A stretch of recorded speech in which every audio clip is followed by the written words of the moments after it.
Hello and welcome to another episode of Official Strongman News. Once again, I'm your host, Chris Bland, and this week we're going to be going over everything that's happened in the last 7 days in the world of Strongman, or more specifically actually, pretty much the last 2 to 3 days. A lot went on, we talked a lot about it at the tail end of last week actually, but with the first one being, there was two big competitions going on this weekend, big competitions. First one was held in Norway, Strongman's Champions League. I want to say the Strongest Viking, and I think I'm right, which was won by JF Caron. In second place was youngish, well, pretty young, I think he's like 24, but absolutely phenomenal guy, definitely someone to watch out in upcoming World's Strongest Man. Really talented athlete, but that's Matt Jas Belsack. And following on from him was in third place the current Strongman's Champions League champion, mouthful, Krzysztof Raczkowski, who I don't think he'll be too happy with coming in third to something like that. But still, early on in the season, the guy competes an awful lot, and I'm sure just getting back into the swing of it. I'm sure he'll be back at the top very shortly, and especially with Europe's Strongest Man coming up July 9th. He'll be competing there, so definitely one to watch. I believe he came second last year. Again, crazy strong guy, triceps on the guy.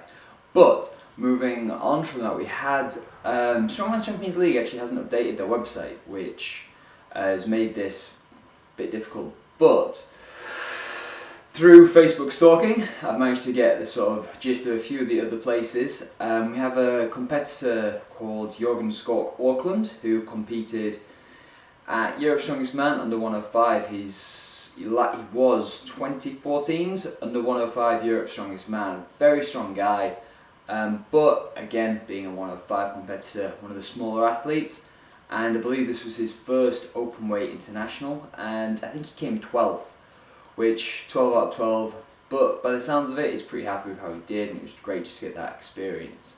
Another guy that was sort of stepping into sort of a newish scene, and that's Aaron Page, who competed the same thing, but he's obviously the leader in our log category, a phenomenal presser. But he came 10th out of 12. I think he struggled a little bit just with the icy climbs really. Other than that, I think he was spot on, and I think it's just any competition like that with some of the events were a little bit more a novelty, and I don't mean that again in a bad way, but things like a Viking boat pulls, always difficult to train for. Training for stones with tacky when it's freezing cold, how you apply that, etc. So it takes a little getting used to and a little bit of expertise really that you just develop over the years. Next competition we had is on Britain's Strongest Man this weekend. At Doncaster Dome. I'm sure many of you were there to watch it. I'm sure, hopefully not too many of you, but a few of you might have struggled to watch on the live stream. Guys, we're incredibly sorry about that. We had an absolute nightmare. Our service providers let us down greatly. So that was a live streaming company, and it just started backfiring. I know a few of you had problems. If you leave, again, we're just really sorry guys, it was a mess up. We tried it on Friday night, everything worked perfectly. Typically, Murphy's Law, everything on the day went completely wrong with the live stream. If you could leave a comment, I'll get back to you about if you did have problems with it. We'll get back in touch with you and we'll hopefully sort it out for you. Anyway guys, moving on from that, it was a fantastic weekend. Eddie Hall dominated it pretty much from the off. I mean, first event, he got 12 reps on the Viking press and just looked so comfortable all the way through it. Then onto the car deadlift, again did what he needed to win, won by 1 point. The big shock for me on that was Adam Bishop came second, beating Mark Felix, and he just looked so comfortable throughout the whole thing. Really strong, and he looked so good all day, really fast. Next event was the front hold, one that actually Adam Bishop didn't do as well on, but Eddie Hall again did what he needed to do to win. I think he won that by 6 seconds. I know Mark Felix came second with about 52 seconds, and then I think Eddie Hall was around the 56, 58 mark, but again just looked so comfortable. Everyone else was dropping the hammer and he just lowers it down nice and slowly. It was crazy strong. And then the next event was the car walk, one that he wasn't looking forward to that much at all, Eddie Hall. But we had the likes of Terry Hollands, who was phenomenally fast on it, Adam Bishop, who again, very quick with moving stuff. And not to forget Lawrence Charlet, who broke the world record. He hit 11:92, so that's 11 seconds, .92, carrying a 460 car, 20 meters. Crazy, so fast with it. I got to talk with him afterwards, and he was like, "Yeah, I'm still the best at yo carry in the world. Crazy, crazy strong." And then next event was the Conan's Walk, or Conan's Wheel, and Darren Sadler coming out of retirement to take the win. It was fantastic to watch. Obviously, Darren's been out of the sport for the past, I want to say, 4 years. Made a comeback for Britain's Strongest Man, and yeah, did absolutely excellent. It was incredible to see. He got, I think, 835 rotations on that. Not rotations, sorry, degrees. And Adam Bishop in second place, I think it was 795. Great event to watch, really good. Eddie Hall came about mid-table on that, I think it was about 360 something. Just over one rotation, I believe. Next event after that was the stone loading, and yeah, great event. First up, Adam Bishop flew down that, well, not first up, but one of the sort of early leaders. Adam Bishop flew down the course so fast, followed by Mark Felix, who again just a little bit quicker, but just so quick at stones. But none of them could hold a torch to Eddie Hall. 17.9, I think it was. Just so fast, and that was for 5 stones with about a 20-meter run as well. I mean, just the fact that he was running that course in in less than 20 seconds was impressive. Let alone the fact he was loading stones each and every time. Phenomenal.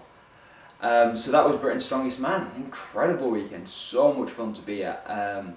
It's good to see as well some of the new guys coming through. People like Adam Bishop, who obviously I know he's been around a little while, but he's just coming into his own. Mark Jeans making his debut, international sort of Giants Live debut. And actually it was great. I got a little interview with him, which I'll play for you now. Sort of competing here? It's surreal. It's one of the dreams I've always wanted to get the Giants Live comp, compete against most of these guys here in one comp. You know, I've competed against Ed and some other people in the UKs, but it's quite an experience competing with all the experience of all the athletes around. You know, I'm taking a lot of knowledge on board and watching and taking everything I do today. I'll take away and use it for my next comp. As well, there was a guy called Johnny Kelly, coming over from Ireland. He's a Highland Games athlete, and he did well. He did really well. I think Kaz took a slight shining to him as well, and was motivating him all the way through. It was fantastic to see. Moving on from Britain's Strongest Man, with a lot of the competitive athletes competing this week, the world of strongman's been relatively quiet outside of the competition. But one thing that did happen, go strongman first. Thor hit a super easy 180 kilo log, one motioned it up, boom, just so easy and so fast. That was great to see. More excitingly, Tom Martin, a powerlifter from Manchester. I think he trains out of Olympic Gym, I want to say, but is what I believe to be the first under 100 kilo guy to pull 400 kilos. It was done in training, not in competition.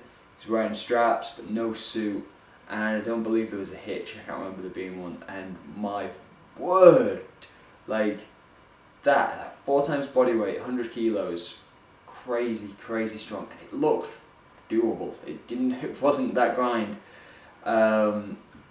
So it'd be fantastic to see if we can persuade him over into the sort of the strongman world. Just to do a kind of strongman deadlift, really. It'd be absolutely amazing to see what he could do with a suit and in competition as well. I know he's pretty firmly focused on powerlifting at the moment, but we can still dream. As well, we've got our own coming up soon, and I've forgotten the date. Tyrone Jones, I'm sorry.